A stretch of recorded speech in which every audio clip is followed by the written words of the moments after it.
Good morning and welcome back to the MetReport. I'm Laryss Rodriguez. And I'm Brandi Rose. Let's get started. It's officially flu season, and the Auraria Health Center wants to make sure everyone has access to the proper vaccines to keep yourself safe. To streamline the process and enhance community-wide protection, the Auraria Health Center has opened their 2023 immunization clinic where students will be able to obtain the flu, COVID-19, and RSV vaccine at no cost. The vaccine is available to all members of the Auraria campus community with a valid student ID. The clinic is open for walk-in appointments at the Plaza Building in room 111, Monday through Thursday, from September 25th to November 17th, from 9 a.m. to 4 p.m. This Wednesday, Denver Project for Humanistic Inquiry, or DeFi, hosted a panel to discuss banned books, as well as censorship in our society. Our reporter, Tyson Sintas, spoke with one of the panelists, as well as joined a discussion about these topics. I'm over here at St. Cajetan's in a panel with Dr. Kate Schmidt, as well as other panelists to discuss about banned books and censorship in our society. Books have been a topic discussed by many people on whether or not certain books should be banned. A discussion that was shared in a panel was how there have been an increasing amount of children's books removed from schools and libraries. I further spoke with Dr. Kate Schmidt about the topic. In general, I'm still going to be in favor of having books accessible, and people can choose whether they want to read them or not, of course. And so if a parent chooses that they don't want a child to read a book, that's one thing, but that's very different from trying to ban it and remove the book from school shelves completely. At the panel, there was a variety of different books that were shared by not only the panelists, but also the Auraria Library showcased a variety of books that are considered banned in some schools.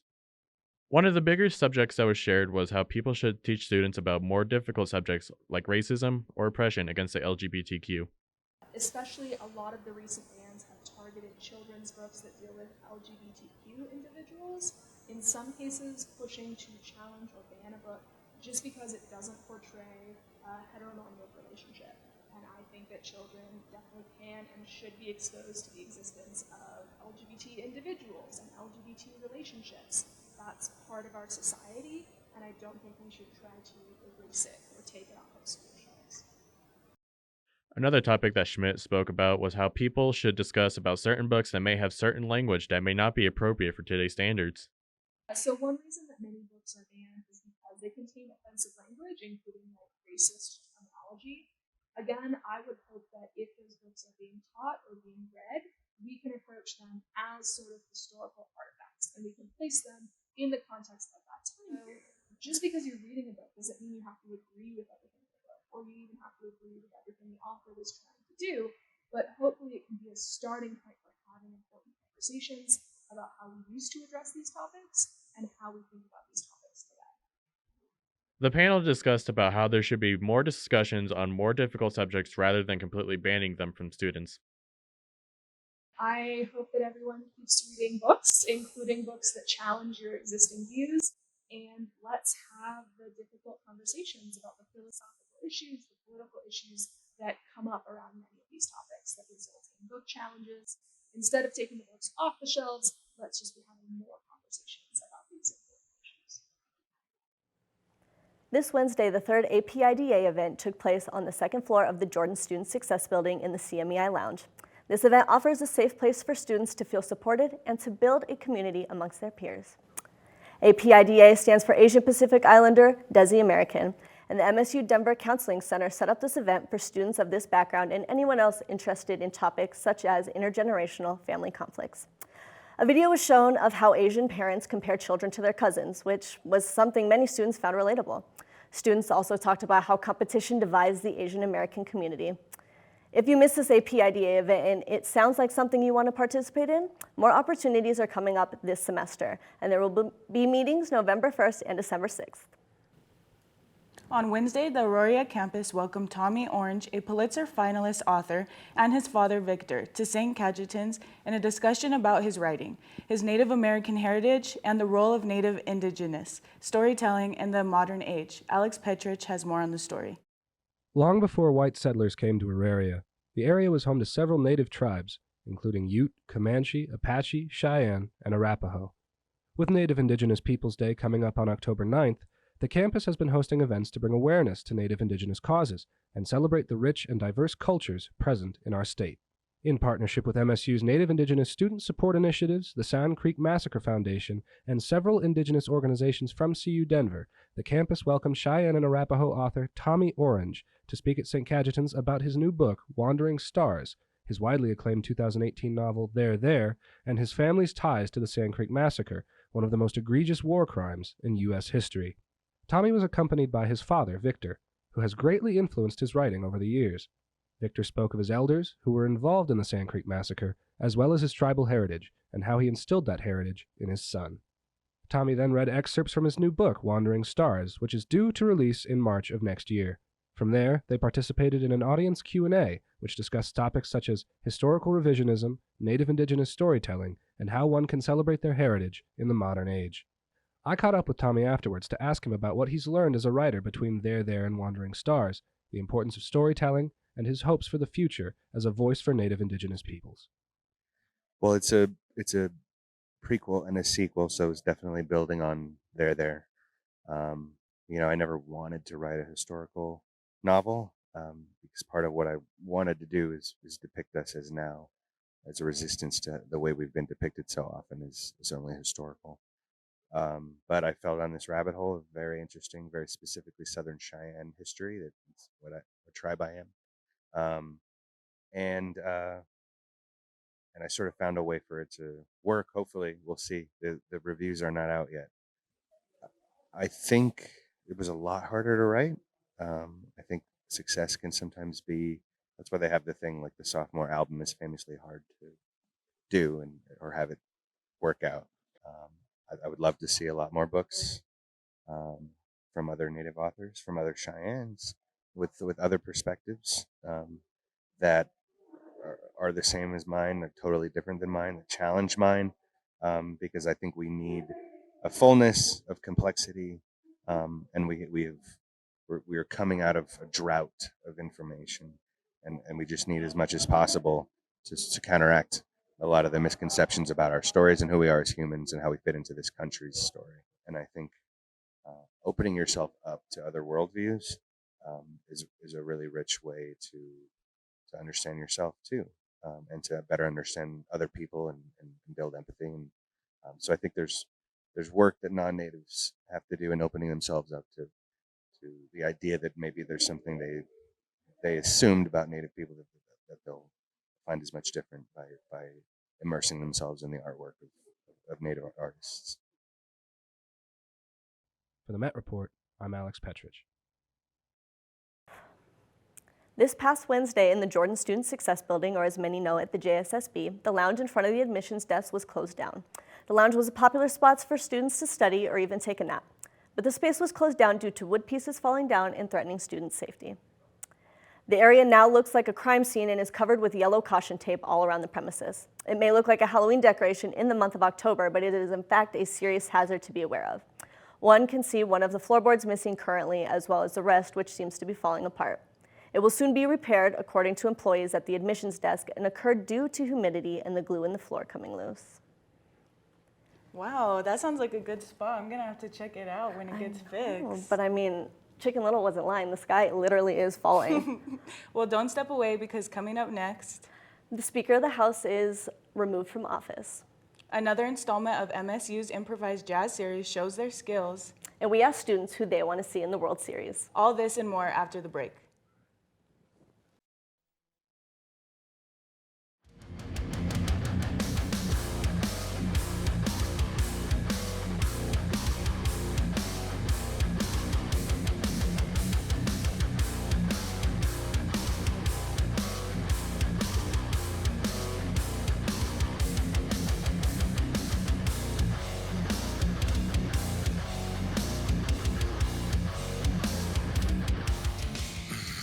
Biker Jim's brother.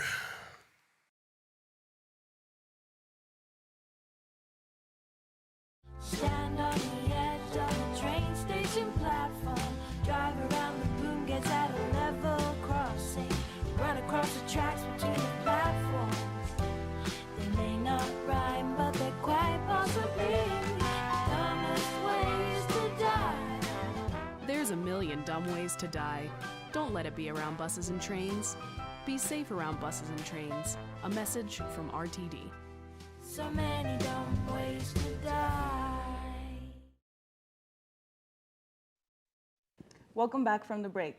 Last week saw a huge recall of various car models by the National Highway Traffic Safety Administration due to a potential flammability risk.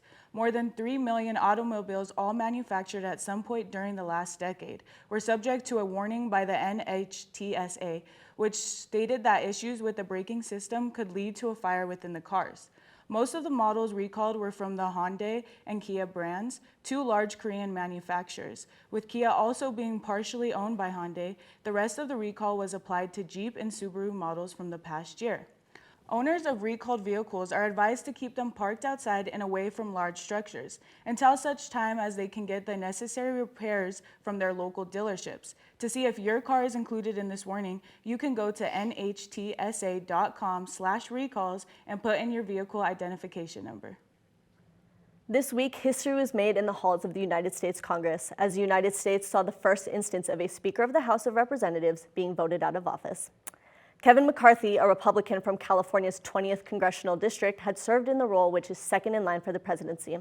Since earlier this year, following the Republican Party gaining a majority in the House in 2022 and had been minority leader before that since 2019. On Tuesday, after a motion to vacate the office of Speaker had been brought to the House floor by Florida Republican Matt Gaetz. The nation got a shock when every Democrat joined Gaetz's rebel faction in voting to oust McCarthy 216 to 210. In the interim, McCarthy has been replaced by North Carolina Congressman Patrick McHenry, but a vote, which will be held at a yet-to-be-determined date, may yield a new speaker in the form of Ohio Rep. Jim Jordan, Louisiana Majority Leader Steve Scalise, or even Democratic Minority Leader Hakeem Jeffries. Earlier this year, a House bill signed by Governor Jared Polis established a 3-day waiting period for customers to receive a firearm after purchase. This was put into effect Sunday, and now a lawsuit was filed to challenge this law.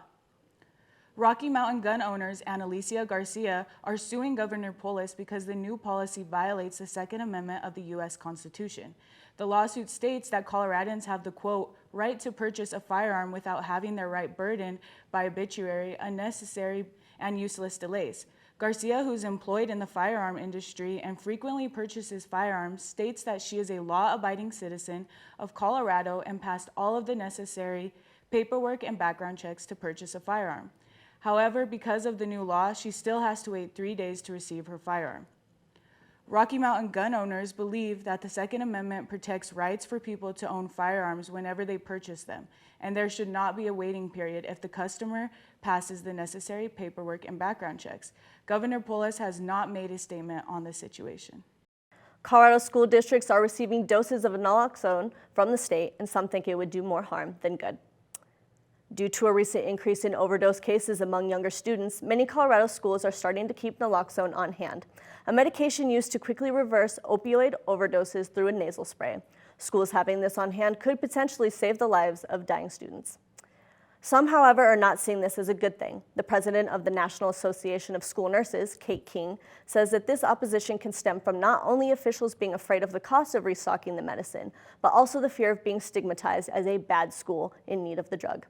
Despite what others might think, at the start of this school year, 65 schools were set to receive naloxone to help keep students safe from a growing epidemic.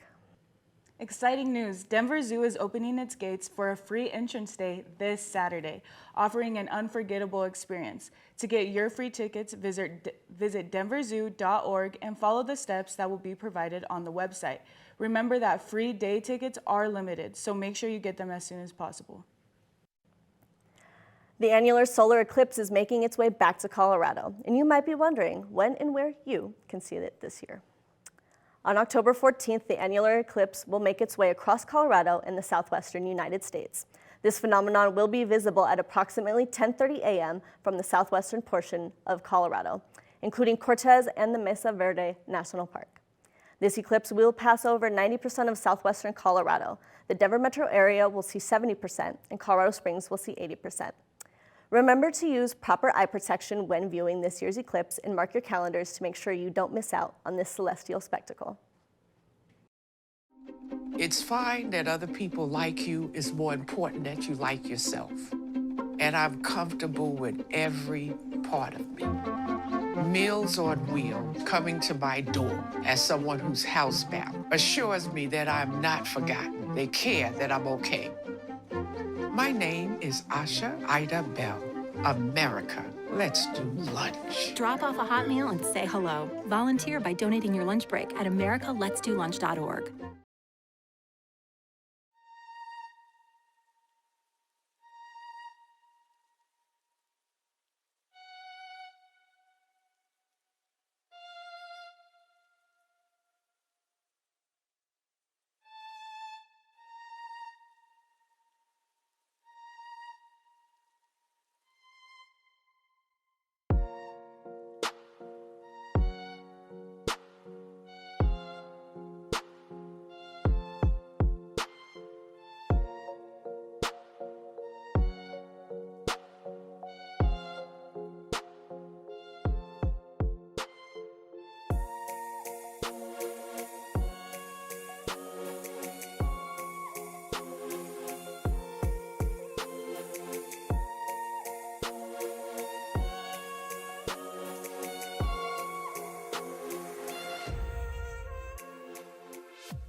Hello everyone, welcome back to eMet.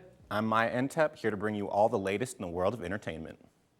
Last Friday, a Las Vegas man was formally charged with the murder of Tupac Shakur, reigniting an investigation that had been dormant for over 25 years. Dwayne Keith Davis, better known as Keith D, was arrested on September 29th by Las Vegas police in connection to the killing. Davis, a self-proclaimed member of the South Compton Crips, has repeatedly asserted that he was involved in the drive-by shooting of Tupac in September of 1996. While investigating by the Las Vegas Police Department ensued almost immediately after the shooting, no arrests were made until last Friday. Now, in his 2019 memoir, Compton Street Legend, Davis claimed that the shooting of Shakur was revenge for his cousin being attacked by members of Death Row Records, the label that represented the late rapper. A grand jury indicted Davis on one count of murder with a deadly weapon. He is currently in custody without bail. Drew Barrymore's in more hot water for continuing production of The Drew Barrymore Show during the WGA strike, and now she's beginning to face consequences in the form of a smaller writing staff. Following the end of the Hollywood writer strike, after months of intense negotiations, the Writers Guild of America and major film and television studios reached a tentative agreement last week, bringing relief to writers, actors, crew members, and entertainment enthusiasts around the world. Now, during the strike, Barrymore faced backlash and at least a few panic guest cancellations for her talk show, and revealed that she'd be reversing course, pausing the show's return until the WGA strike concluded. But with the WGA strike now over, the show is set to come back October 16th, and those writers, Chelsea White, Christina Keenan, and Liz Coe, have declined an offer to return with it. According to sources, the production is now interviewing new writers and will be in compliance with the Guild. Have you had a chance to go to Taylor Swift or Beyonce's concert? If not, then we have some good news for you because two of the biggest stars in the world are giving us behind-the-scenes look into what goes on tour. Taylor Swift announced a deal with AMC Theaters where her tour film will be released only in participating locations starting October 13th. Her movie is already breaking records as pre-sale tickets are selling hot and fast. And by hot and fast, I mean her movie has already surpassed $100 million in advance ticket sales. Beyoncé will follow in releasing her movie during the month of December, but will allow more options for watching, as Cinemark and Rigel theaters are premiering the film as well as AMC. Renaissance, a film by Beyoncé, goes into her prep work for the tour and is said to be a film of family affairs as she includes many of her family members and shares who inspired her to make her album. MSU Denver is providing a jazz playground where jazz aficionados become improv architects as they riff and groove to the rhythm and blues. Our reporter Laryss Rodriguez has the scoop on a concert series at MSU Denver that's giving jazz artists the opportunity to perform improvised music. Let's check it out. MSU's music department puts on a concert series where 3 bands perform either original songs or cover songs for an audience every other Wednesday of the month. The band's main focus is improvised jazz and creating a fun and entertaining environment for their audience. This event is free to MSU Denver students, faculty, and staff. Donations can also be taken at the door to support your MSU Denver's music department. Don't forget to check them out and swing on by for some groovy jazz and some fun vibes. Hey, my name's Dawn Clement. I am area coordinator of the Jazz and American Improvised Music area at Metropolitan State University of Denver. I'm down here tonight at our Calumet building located at 8th and Calumet.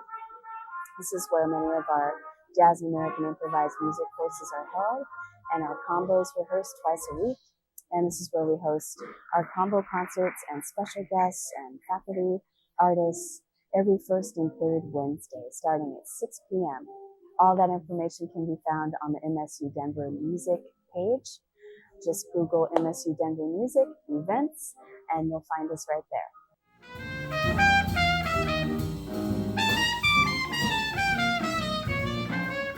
The next concert series will take place on October 18th at 800 Calumet Street.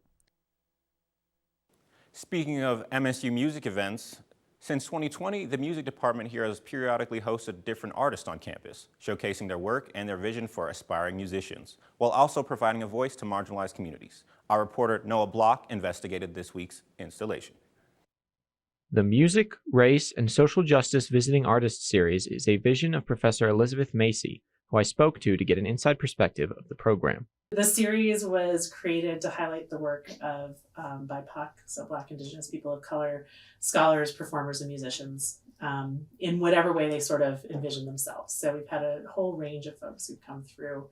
And the series itself is set up so that we have visiting artists who come in and they give some sort of keynote performance or talk, and then they also meet with classes, maybe run workshops, do like performance classes, different kinds of things depending on what their particular area is.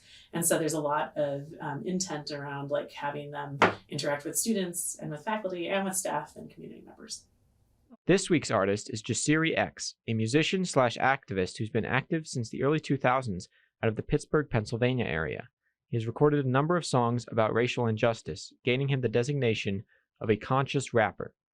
In addition to performing snippets of his work in the King Center Recital Hall this Thursday, X spoke out on his beliefs, targeting specific areas such as police brutality, negative perceptions of Black men in the media, and disparities in the music industry. But he made the most money out of it. But he's not held responsible for it. We blame Youngboy, right? And this isn't to say that it's an artist's responsibility, but just to look at the context of it, right? The Visiting Artist Series will continue next week with Native American composer Jared Tate, comprised of several events going on from Tuesday to Thursday in the Arts Building and the King Center.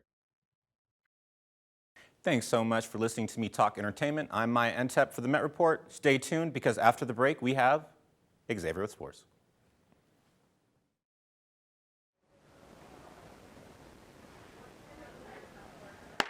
Why are you reading that trash? Read the Metrosphere. Metrosphere is a magazine that highlights art, literature, and culture on the Rowdy campus and the surrounding Denver area, created by journalism students while featuring work from English, art, journalism, and design students. Who are you talking to? At Metropolitan State University of Denver, our mission is to provide high-quality, accessible education that prepares our students for successful careers, postgraduate education, and lifelong learning in a global and technological society. Our values of diversity, access, and community help us provide opportunities for our students from all over the globe.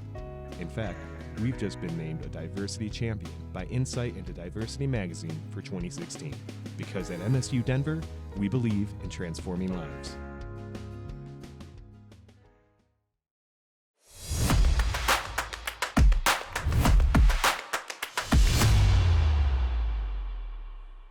What's up, Road Runners? I'm Xavier Gauthier, and I've got everything you need to know about the world of sports this week.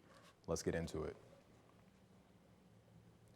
The MLB postseason has begun, and Rockies fans, I hate to break it to you, but the only thing you guys won is next draft's #1 pick. But my Braves were the first to 100 wins, so I'm excited to get into the playoffs.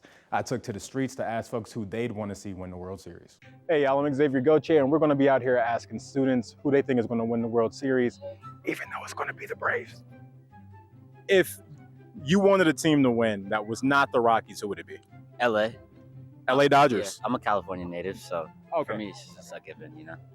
As a native, you get a pass, but just so you know, we hate the Dodgers. The Jets. The Red That Sox. that's football. The Mets. Yo, The Red Sox. I'm gonna go with the Red Sox. We got a lot of Boston fans over here. Disgusting. The Dodgers. It's a lot of LA fans and Boston fans. I don't appreciate Well, that's this. because of Jackie Robinson, my Okay. boy Jackie Robinson. Okay, that's a fair answer. With what I know, I would say the Astros, but with who I would want, I would say the Pirates. I don't know how good they are, but I am a Pittsburgh sports fan, so I would say the Pirates. You know what? And that's the first real answer that we've gotten all day. I appreciate you. Well, I cannot say the Braves because the Cardinals in Missouri and the Braves go against each other all the time. So Astros, yes, Astros. It's crazy. I have haters out here. And Jariah, do you know anything about baseball? Absolutely nothing other than when I was in 5th grade, Troy Tulowitzki came to my elementary school and he gave me a signed baseball. I still have it. I don't know if it's worth anything, but he's cool. He was a nice guy. Aziz, if you had any team that you wanted to win the World Series this year, who would it be? The Atlanta Braves. A trooper. Uh-huh. Right now, I'm kind of rooting for the Dodgers. Yeah, low-key the Dodgers, to be honest. You know, we've gotten like 5 Dodgers answers today. And I don't appreciate this hate that I'm receiving. Not particularly, to be honest with you. I'm not the biggest baseball fan, but if I had to pick any team, I'd probably go with the Chicago Bears just because I am from Chicago and that's the team my dad likes the most, and that's what we grew up with along with my grandfather as well. So I'll probably go with that team, even though I'm not the biggest baseball fan. St. Louis Cardinals. A real answer. Oh, 100% Yankees. 100%. Red Sox. Morgan, who would you want to win the World Series? I'm originally from Pennsylvania, so Phillies all the way, baby. And you know what? That's fair. I'll be seeing you in the next round. I'm a Braves fan, that's why.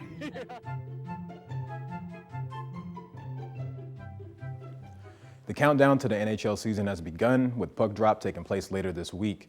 And with the Colorado Avalanche coming off a less than desirable finish, we're wondering how will the 2022 champs bounce back? The Avs will once again be without captain Gabriel Landeskog as they look to finish at the top of the Central Division for the 3rd consecutive season.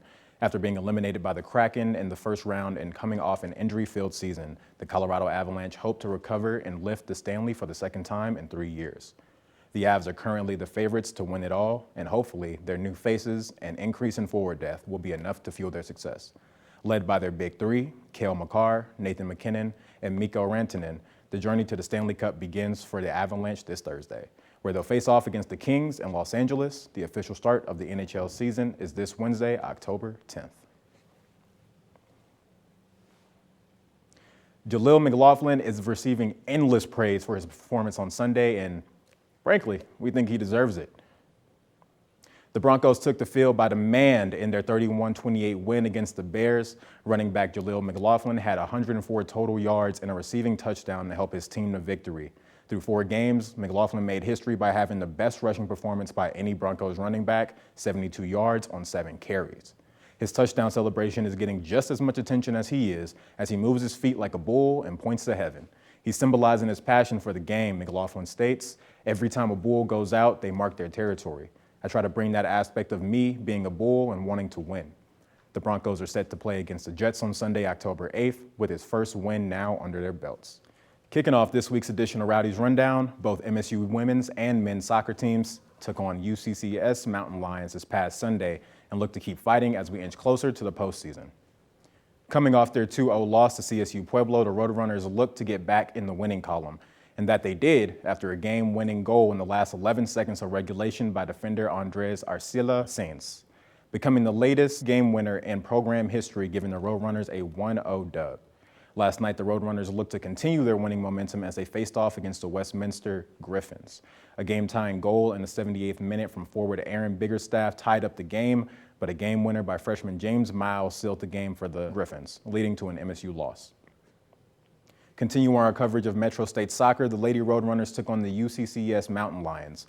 MSU hoped to continue their 2-game win streak, but ultimately fell short 1-0 to the #1 ranked Lions, but fought to the end behind an incredible career-high 10 saves from goalkeeper Kylie Bach. Both teams will travel to Grand Junction this Sunday to face off against the Mesa Mavericks. Be sure to stay tuned for all your MSU athletics news and updates on next week's edition of Rowdy's Rundown. Let's go Red Runners. It's been real, it's been fun, and it's been sports. I've been Xavier. I'll kick it back to you guys at the desk.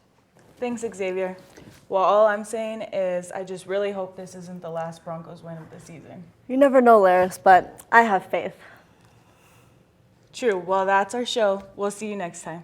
Make sure to check us out on YouTube under the MetReport channel and on our website at mymetmedia.com. Bye, everyone.